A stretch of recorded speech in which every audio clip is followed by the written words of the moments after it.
Jóvenes, buenas noches. Vamos a iniciar la clase. ¿Me escuchan?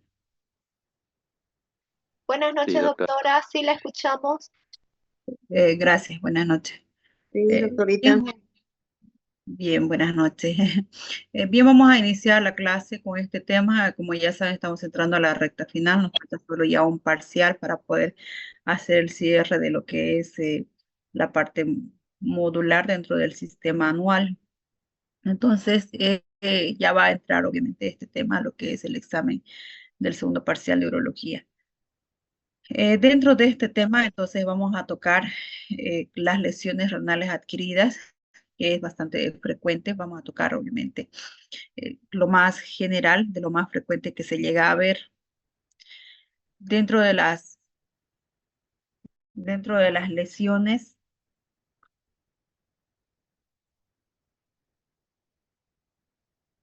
Un recordatorio para poder entrar a lo que yo quería hacer dentro de las más frecuentes, los infartos renales, los aneurismas renales y las trombosis venosas renales.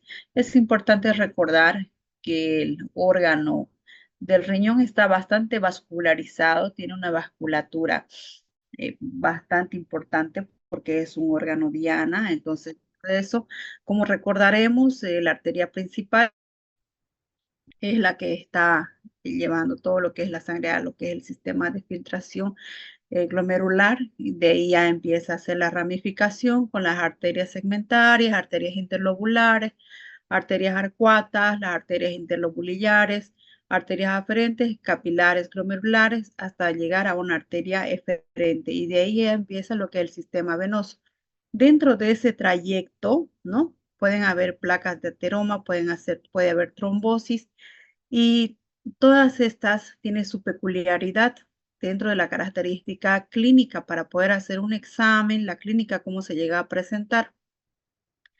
Si fuera, por ejemplo, un trombo, en lo que llegaría a ser una arteria, la arteria renal, ¿no? Y no una arteria eferente, que es una rama más chiquita, entonces estaríamos hablando de un infarto renal, ¿cierto? O sea, de todo un infarto de todo el riñoncito. Pero si solo fuera uno de las segmentarias, entonces obviamente que el infarto, la lesión se va delimitando. Entonces es importante recordar, y el tratamiento es casi similar a lo que hemos visto en el sistema vascular de tórax, de lo que es la parte neumológica, de las trombosis venosas profundas, de los TEP, de las trombosis pulmonares. Entonces, hay ciertas similitudes en cierto de tratamiento, pero es importante cómo llegamos a detectar la patología. O también puede ser una dilatación de la pared dentro de todo este trayecto, de todo este tramo vascular, vasculoarterial. Puede haber una dilatación, y la dilatación nos va a llevar a la formación, pues, ¿no? De un aneurisma con sus distintas características.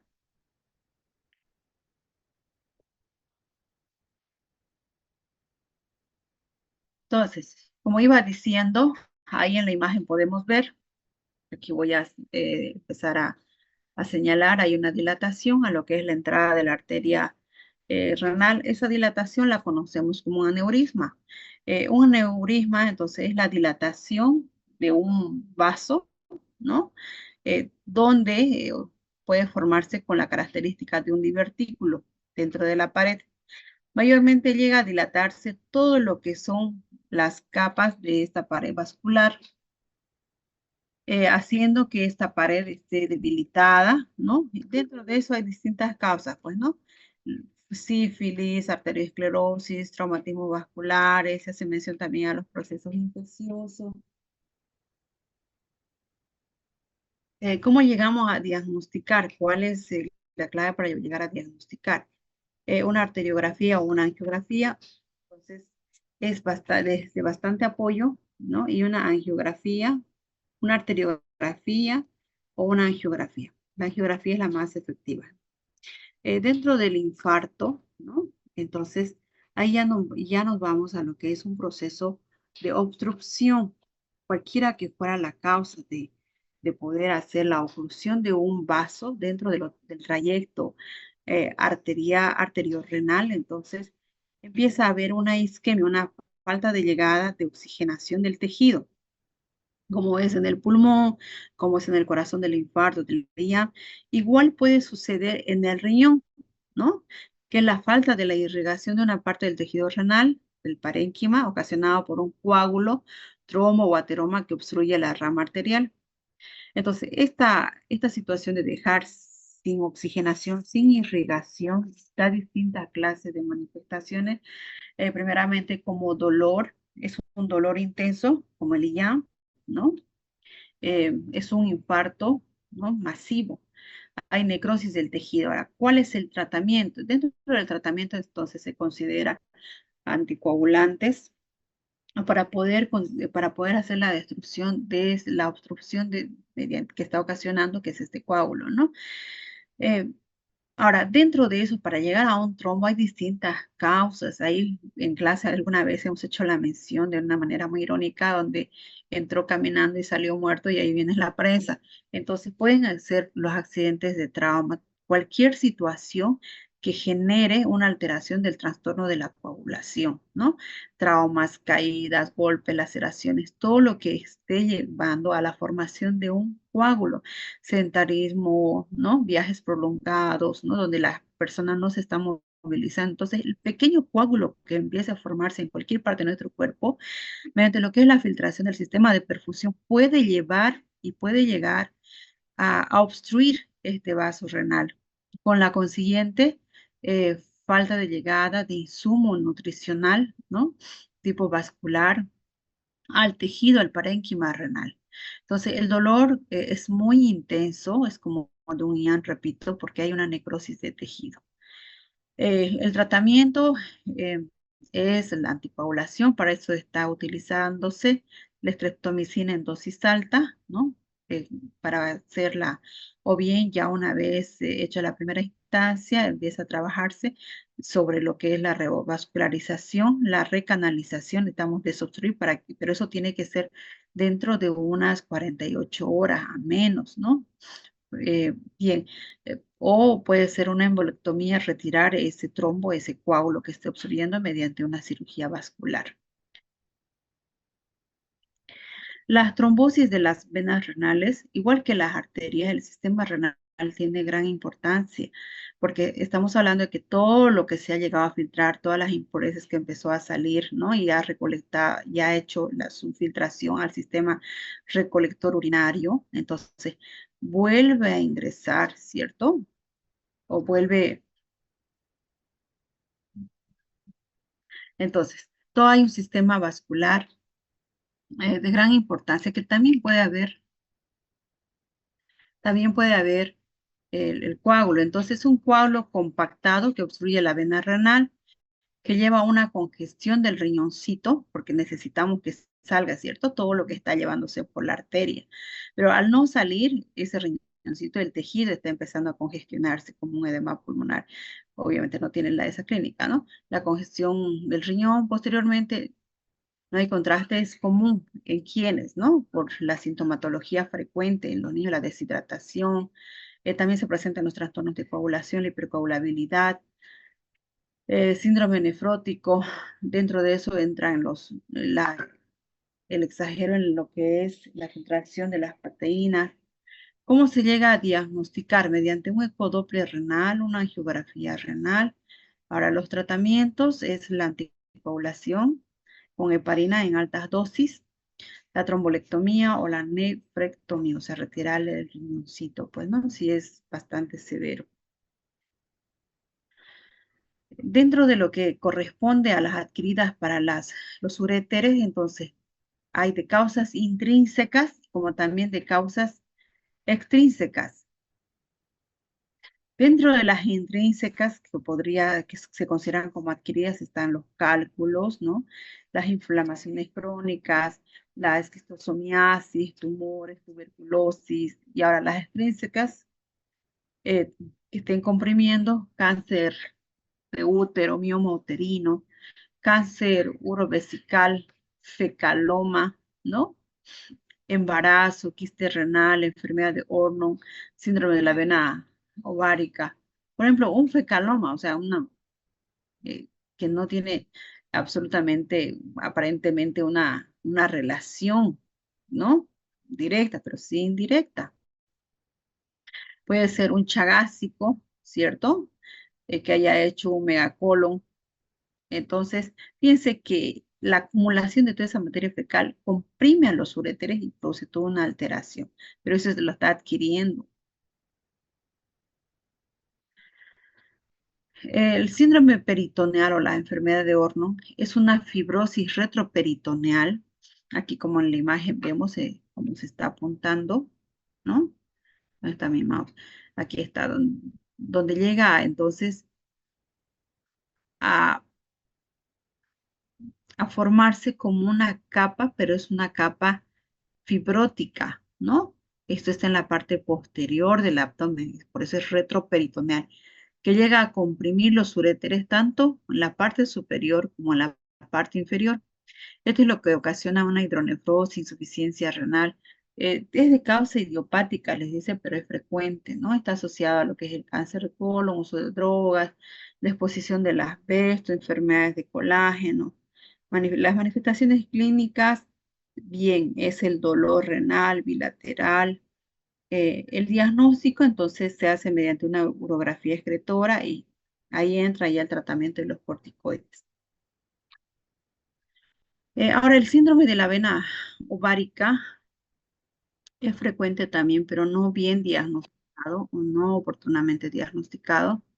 Se produce por la congestión pélvica como consecuencia de la distensión de las venas, llegando a hacer un enriquecimiento del hipogastrio ¿no? de la sangre venosa. Esto comprime el uréter, obstruyendo la salida de la orina. Fíjense en la figurita, entonces hay unas varices uterinas, ¿no? Las cuales corresponden a la vena ovárica. Les dice que esto mayormente se relaciona con personas, mujeres jóvenes, ¿no? Donde hay varices, en extremidades inferiores, entonces hay una alteración genética con la cual estaría relacionado y los procesos tipo inflamatorios y hormonales con los que se llega a producir. A veces entran a una cirugía de reparación, de una plastía por las varices de miembros inferiores, pero al poco tiempo se vuelve a producir porque ya está establecido genéticamente la alteración hormonal. Y esta dilatación de las venas en las paredes uterinas que están yendo a desembocar a unas venas ilíacas internas, entonces dentro de su trayecto están los uréteres, a los cuales llega a obstruir por su varicosidad, ¿no? Y por la dilatación, por la congestión que llega a tener. Entonces, estas varices uterinas y las varios mayormente se producen durante la menstruación, donde hay esos cambios hormonales, ¿no? En la clínica es un dolor pélvico, hay sensación de pesadez, no puede haber dispareuria, dismenorrea, ¿no? El dolor durante la relación sexual, el dolor durante la menstruación. Ahora, ¿cuál es la complicación de esto? Es que al comprimir los uréteres, como no hay salida del drenaje eh, y colector, ¿no? Del drenaje urorrenal. Entonces, toda la orina empieza a acumularse, empieza a hacer su acumulación dentro de la pelvis, ¿no? Haciendo que este riñoncito crezca. Entonces, eso le llamamos la hidronefrosis. Esa es la complicación que en este síndrome se llega a presentar. Fíjense, entonces, esta persona está con sus varices en extremidades inferiores, Mayormente les dicen las personas jóvenes se relacionan mucho con las personas que llegan a tener dolores pélvicos, ¿no? ¿Cómo se llega a diagnosticar? Mediante la clínica, pruebas de imagen como ecografía ecodoppler, que se confirma como con una angiotomografía. ¿Cuál es el tratamiento? Cirugías endovasculares, embolización, esclerosis transcatéter, ¿no? Y previa a una flebografía. No se habla mucho de la cistitis intersticial, ¿no? Pero es frecuente cuando ya se llega a hacer una cistoscopía encontrarnos con ese tipo de patología. Dentro de la definición, es un proceso inflamatorio de la mucosa vesical y este proceso, entonces, así como en la imagen están viendo, áreas eritematosas, todo un proceso inflamatorio siempre está relacionado con dolores, entonces el dolor va a ser bastante local, dolor pélvico. Ahora, la causa, les dice que es multifactorial, no hay una causa precisa, pero es todo lo que podría llegar a relacionarse con un proceso inflamatorio. La interacción entre los factores, entonces, tanto nervioso, inmunológico, endocrinológico, forma un círculo vicioso, ¿no? Que provoca a mantener las reacciones inflamatorias en la vejiga. Entonces, y dentro de la vejiga, ¿qué es lo que almacenamos? ¿Qué es lo que retenemos? Retenemos orina, ¿cierto? Que tiene su pH y tiene una característica ácida, entonces más establecido es un dolor pélvico intenso. ¿Qué es lo que dentro de las manifestaciones? Entonces, está la hipersensibilidad vesical, ¿no? El dolor. También está lo que corresponde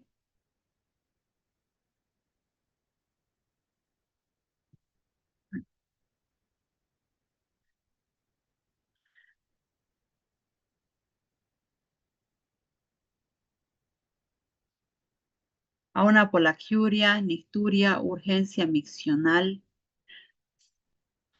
por la gran irritación que se llega a tener. Las pruebas dentro de esto, que es lo que sí o sí tenemos que hacer, es hacer una historia clínica precisa, como en todas las otras patologías, hacer examen físico, los análisis de orina, el examen general de orina. Dentro de eso aprovechamos en hacer los cultivos por la causa multifactorial, citologías urinarias, hay que hacer hincapié en los síntomas, ¿no? Llegar a medir la orina, cuál es la cantidad de orina que se está eliminando, ¿no? Luego también es importante en los varoncitos hacer la prueba de antígeno, que es el PSA, la cistoscopía y la hidrodistensión. Ahora, ¿qué es lo opcional? Les dice dentro de lo que se podría también agregar ecografía, estudios urodinámicos, radiografía, exámenes de biopsia. ¿Cómo llegamos al diagnóstico? No existe, entonces, al no tener una causa precisa, no existen criterios diagnósticos establecidos, ¿no? Solo hay tres condiciones de cómo poder llegar al diagnóstico, que sería la hipersensibilidad entre los síntomas, la hipersensibilidad de la vejiga, que es la poliuria, las moléculas de hipersensibilidad de la vejiga, el dolor. Ahora, la cistoscopía es uno de los exámenes que se llegaría a utilizar, ¿no? Es introducir un endoscopio vía uretral, vía, vía uretra, para poder observar cómo están las paredes vesicales. Entonces, esto nos va a llegar a poder mostrar úlceras en la pared, úlceras en la mucosa, a veces de tipo sangrante, después de las distensiones, ¿no? Que llega a tener al ser hipersensible. Bien, entonces los diagnósticos diferenciales entre las enfermedades infecciosas y las de malignidad, les dicen, ¿no? Las de cáncer vesical, prostático, que esté comprometiendo este órgano. Eh, Termina mayormente en lo que llega a ser la fibrosis de la pared vesical, la cual produce incapacidad de distensión de la vejiga, que es más frecuente en mujeres de edad media. Em, las causas, infecciones, retenciones de orina, esto está relacionado eh,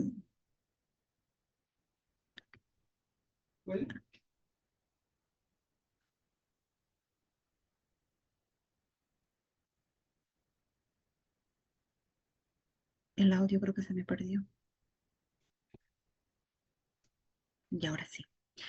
Bueno, hablando de lo que es la incontinencia urinaria, esto termina en lo que es la fibrosis de las paredes. Las causas son infecciones, retenciones de orina, ¿no? Por mucho tiempo, deshidratación, estrés. ¿Cuáles son los síntomas?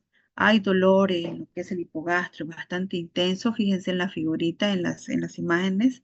Hay la pared vesical bastante engrosada. Ustedes saben que para hacer eh, un vaciamiento es importante que haya una buena constructura de este músculo, pero al estar engrosada, entonces ya hay dificultad en hacer este vaciamiento. Y a mayor retención, también hay mayor irritación de las paredes. O sea, es un ciclo. Dentro de los otros síntomas, entonces vamos a mencionar que hay la polacure. Ahora, ¿cuál es el tratamiento? Hacer la dilatación hidrostática, nitratos de plata, pentosano, polisulfato, amitriptilina, instalación y irrigación de la vejiga unas 2 veces por semana. Entonces, ¿cómo lo vamos a llegar a definir? Lo que es la incontinencia urinaria, pérdida involuntaria de orina demostrable en forma objetiva y que constituye un problema social y higiénico para el paciente. Aunque no crean jóvenes, lo que es la incontinencia urinaria, entonces es bastante frecuente, ¿no? A mayor edad hay mayor condición de que se pueda presentar. Y también si es que hay alteraciones neurogénicas o también los procesos infecciosos. Entonces, les repito, dentro de la definición, pérdida involuntaria, o sea, involuntaria, ¿cierto? Hasta ahí ya está definiendo que es de un de repente, no está consintiendo esa pérdida demostrable en forma objetiva, porque la salida está humedeciendo las toallas sanitarias, que constituye, dice, un problema social, ¿no? Higiénico para el paciente. Se presenta tanto en personas sanas como asociadas a diferentes enfermedades y puede ser una de consecuencias de causas diversas, y es tanto en el hombrecito como en la mujer. Bien, entonces hay que considerar que la micción es una función del tracto urinario, ¿no? Para la consideración de este tema, mediante la cual se consigue el vaciamiento de la orina cuando la vejiga ha llegado a su capacidad fisiológica y los condicionamientos sociales y el lugar son adecuados, ¿no? Dentro de la micción sabemos que hay dos fases, la fase del llenado como la fase del vaciamiento vesical. La coordinación de lo que es en estas dos fases, entonces está a cargo de lo que es el detrusor, músculo de la vejiga y la uretra, en sus respectivas fuerzas, ¿no? Son las responsables de la continencia. Lo que nosotros estamos hablando, que la alteración de esto produce incontinencia urinaria. La alteración de estas dos fases, llenado y vaciamiento vesical. Las causas de la incontinencia urinaria, entonces está el fallo del músculo detrusor, ¿no? Como también la alteración en lo que es la uretra como incompetente. Dentro de lo que es el músculo detrusor, entonces se considera la hiperactividad idiopática, no hay una causa a veces específica, y como también la hiperactividad de causas neurológicas. Dentro de lo que es la incontinencia de la uretra, entonces está la alteración del esfínter externo, la de los músculos del suelo pélvico, daño neurológico, falla del esfínter inferior con relajación inapropiada o lesión orgánica. Entonces, dentro de lo que es, por ejemplo, la alteración de los músculos del pues, suelo pélvico, esto se da frecuente en personas que tienen, que son multíparas, ¿no? Que ahí hay un suelo bastante debilitado, en personas con obesidad. Entonces, es frecuente que pueda haber el debilitamiento de este piso o cirugías anteriores, ¿no? De esta área. Hay la incontinencia urinaria de esfuerzo, ¿no? A veces se queda todavía lo que llegan a decir, se ha reído hasta orinar, digamos, ¿no? Por el esfuerzo. Pero esto en realidad ya es una alteración, porque tendría que haber una competencia, una contingencia de la uretra a poder retener. Entonces, es la pérdida urinaria que se da en mujeres provocadas por tos, risa o al levantar algo pesado, ¿no? Que es la salida de la orina de forma involuntaria. También se presenta por la serie de los embarazos, donde el piso pélvico desciende y al descender el piso de la vejiga se produce la incontinencia urinaria. El descenso de la vejiga predispone a la mujer a infecciones urinarias porque desciende la uretra. Entonces, ¿cuál es el tratamiento para esta situación? Es la cistoscopía previo para hacer una cirugía que es la fijación de la vejiga a la pared abdominal. Entonces, y la incontinencia urinaria en el hombre es la pérdida accidental de la orina, frecuente en personas mayores, ¿no? Ahora, ¿cuál es causa frecuente? El agrandamiento de la próstata, la hipertrofia prostática, sea por procesos infecciosos, genéticos, ocurre por la lesión del esfínter externo. Ahora, ¿cuál es el medicamento?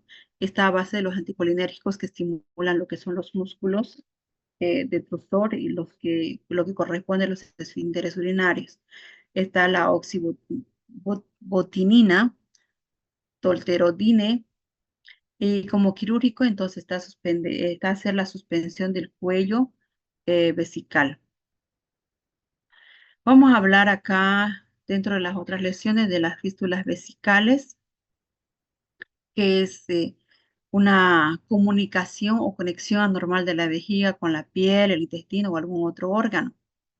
Y también es bastante frecuente, ¿no? Puede ser una fístula enterovesical, que es la comunicación de la vejiga con el intestino y se presenta cuando el paciente, ¿qué cosas tiene? Enfermedad de Crohn, que es el proceso inflamatorio intestinal idiopático, cáncer de intestino, o sea, por la proximidad se llega a pegar, a hacer infiltración en la pared, debilita la pared vesical.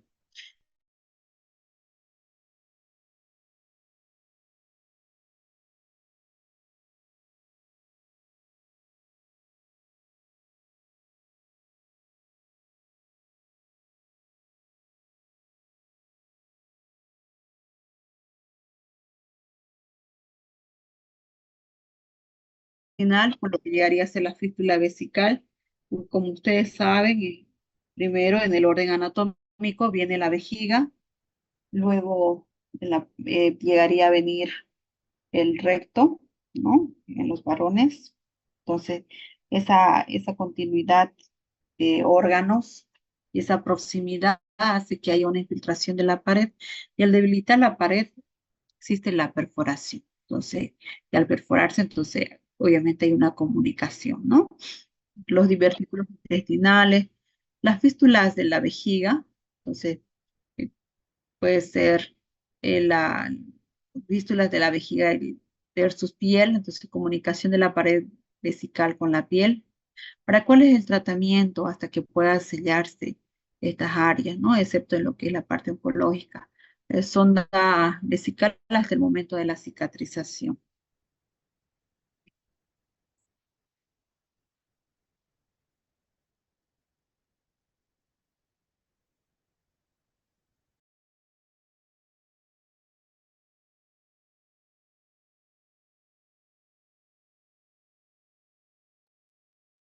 Entonces, también hay lo que es la fístula vesicovaginal.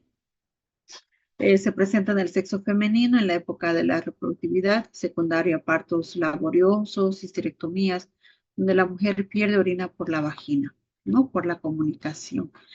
Entonces, fíjense en la imagen, tenemos en una primera parte lo que llegaría a ser el órgano de la vejiga, posterior a este, en su pared posterior de la vejiga, está el útero, posterior al útero está lo que correspondería al recto.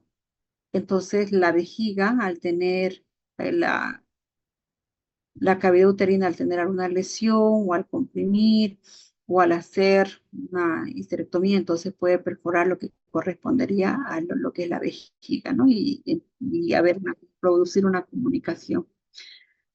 Dentro del diagnóstico, entonces, lo que se llega a utilizar, la cistografía, cistoscopía, administración de azul de metileno a la vejiga y se obtiene azul en el apósito que se coloca en la vagina.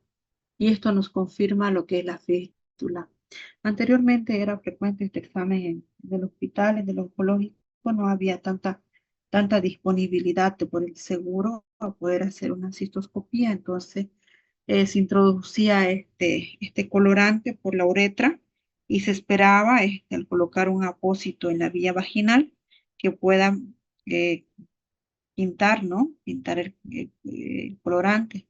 Entonces ahí ya se confirmaba y se consideraba ya otro estadio. Ahora ya muy pocas veces se hace por el hecho que tenemos ya el examen a modo de aprovechar la cistoscopía de que nos muestre cómo están las paredes vesicales, ¿no? Qué tanto ha tomado, qué tanto tipo de lesión tiene. ¿Cuál es el tratamiento que correspondería a una fístula enterovesical? Entonces hablamos de la colostomía a modo de hacer una higiene. El tratamiento para una fístula vesicocutánea es el sondado mientras hace la cicatrización. Y para una fístula vesicovaginal, tratar la infección, luego la cirugía. Y también determinar las otras causas, ¿no? Para considerar el tratamiento apropiado.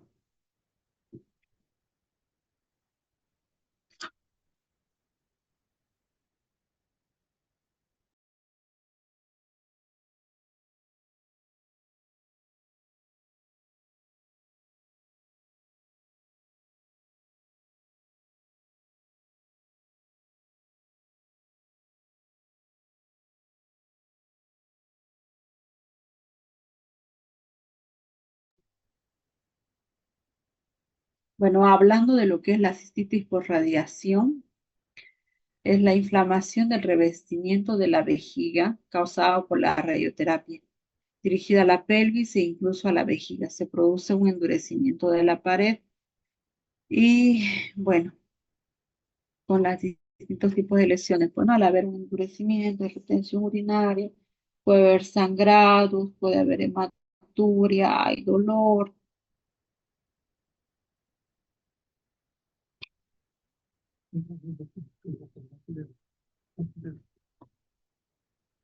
Lo que es la cistitis hemorrágica es una afectación por la que el revestimiento de la vejiga se inflama y comienza a sangrar y puede estar causada por radiación, por uso también de lo que llegaría a ser medicamentos quimioterapéuticos, ¿no? Como la ciclofosfamida. Ok.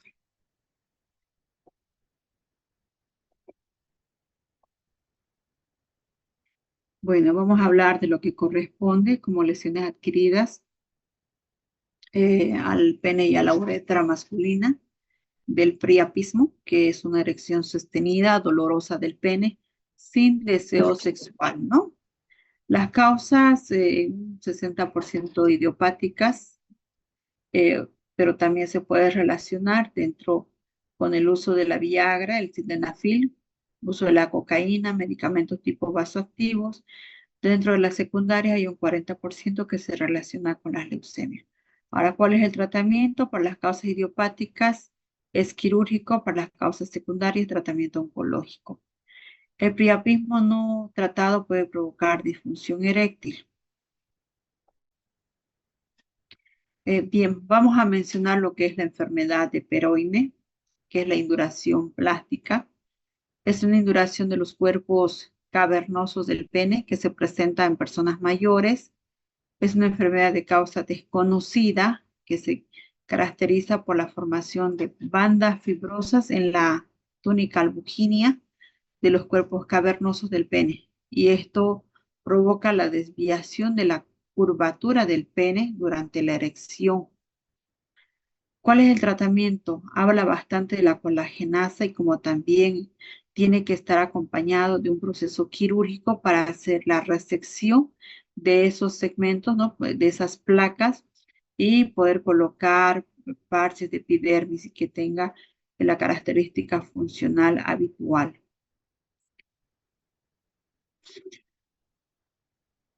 Esta clasificación de patologías también entra la fimosis, que es la incapacidad fisiológica de la retracción del, del prepucio, ¿no? Ahí va a nombrarle causas de tipo infecciosas, una falta de higiene adecuada, procesos infecciosos. Entonces, la parafimosis es la imposibilidad para volver a colocar el prepucio, o sea, ya lo revés, ¿no? En su posición habitual. La estrechez de la uretra o estenosis uretral son procesos frecuentes, ¿no? Secundarios a traumatismos, eh, como la instrumentación, las infecciones y las causas de tipo uretritis, afecta primordialmente a los varones, dada la longitud de la uretra. Pueden ser únicas o varias, puede afectar a cualquier segmento uretral. Ahora, ¿cómo se hace el diagnóstico? Mediante una orografía retrógrada, ¿no? Que permite ver la situación del punto de la estenosis. Entonces es frecuente y es un examen utilizado de manera frecuente, por ejemplo, en los pacientes con sospecha de cáncer de próstata, que para poder descartar que haya invadido a la vejiga y considerar el grado de avance, sí o sí tiene que hacerse, está dentro del protocolo, poderse hacerse una citoscopía. Entonces, dentro de lo que llega a ser el pasaje de esta instrumentación, puede llegar a lesionar, pues, ¿no? A producir inflamación de la pared, empieza de ese proceso inflamatorio a producirse estenosis bien reversibles o irreversibles. Bien, entonces esto provoca, pues, ¿no? Que hayan estos puntos de estenosis. Bien, jóvenes, vamos a dejar la clase. ¿Listo? Este tema entra ya, como les había dicho a inicio, dentro de su segundo parcial de esta área. Nos vemos el día martes.